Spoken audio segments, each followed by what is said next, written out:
Bonjour, nous sommes au Congrès européen cardiologique à Londres en 2024 avec Dr Walid Amara. Walid, les recommandations sur la gestion de la fibrillation auriculaire sont apparues. Est-ce que tu peux nous dire quels sont les messages clés? Alors elles sont riches, ça c'est les premiers messages du premier jour de ce que j'ai retenu. Globalement déjà, premièrement, ils ont utilisé l'algorithme qui s'appelle CARE, C-A-R-E. CARE, c'est les comorbidités. Il faut prendre en charge les comorbidités de nos patients, que ce soit l'hypertension artérielle, l'obésité, le syndrome de l'apnée du sommeil, le diabète, etc. A, c'est Avoid AVC, c'est AVC, donc c'est essentiellement l'anticoagulation. Alors sur l'anticoagulation, il n'y a pas de changement, toujours préférence aux AOD, sauf bien sûr le rétrécissement mitral, sauf les valves mécaniques. Et puis, dès un score CHA2DS2-VASc supérieur ou égal à 1 en classe 2A ou supérieur ou égal à 2 en classe 1, et on dit qu'on prend en charge les hommes et les femmes de la même manière, on ne prend pas en compte le facteur lié au sexe féminin.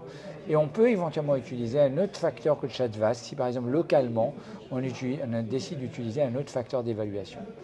Le R, c'est le rythme, c'est-à-dire que ce soit ralentir le rythme, mais également la réduction avec ces recommandations qui vont en faveur, suite à ISTAF-NET4, pour aller traiter précocement le rythme, pour obtenir plus rapidement le retour en rythme sinusal, on en parlera dans un moment. Et le E, c'est réévaluer nos patients, les revoir, et il faut au minimum un suivi à 6 mois, et après de manière minimum annuelle. Alors il y a plusieurs nouveautés. La grande nouveauté qu'on attendait, qui d'abord s'était retrouvée il y a un an sur les recommandations américaines, c'est l'ablation de l'AFA.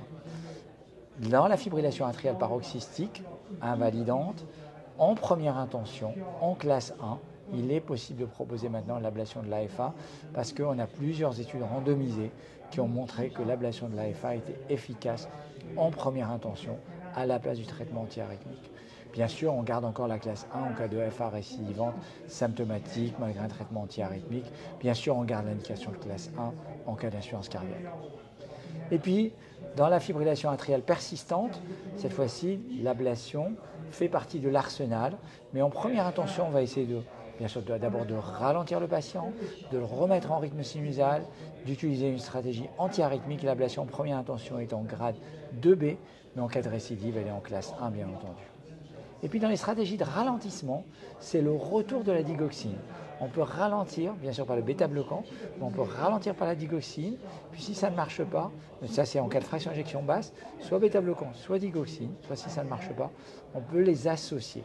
Et puis si la fraction d'éjection est normale, on peut ralentir par les bêta-bloquants, par la digoxine ou par les inhibiteurs classiques. Et globalement, les objectifs restent ce qu'ils appellent lenient, c'est une fréquence cardiaque de repos inférieure à 110 par minute. Donc, mais j'aurais dit, mon coup de cœur de ces recommandations, ça reste vraiment l'ablation de première intention maintenant, classe 1 dans la fibrillation atriale paroxystique. Première intention, ça ne veut pas dire premier épisode. Bien sûr, il faut regarder un esprit clinique pour nos patients. Et puis, il y a un truc très important qui est mis dedans, c'est ce qu'ils appellent le shared decision making, ce qui veut dire qu'on doit prendre la décision avec le patient dans le cadre d'une information du rapport bénéfice-risque qui fait partie de notre stratégie clinique. Donc ça, c'est vraiment les messages en aigu, vraiment des principales figures, sachant qu'on va bien sûr les décortiquer, on aura l'occasion dans des webinaires d'en reparler. Merci beaucoup, Dr Amara. Merci.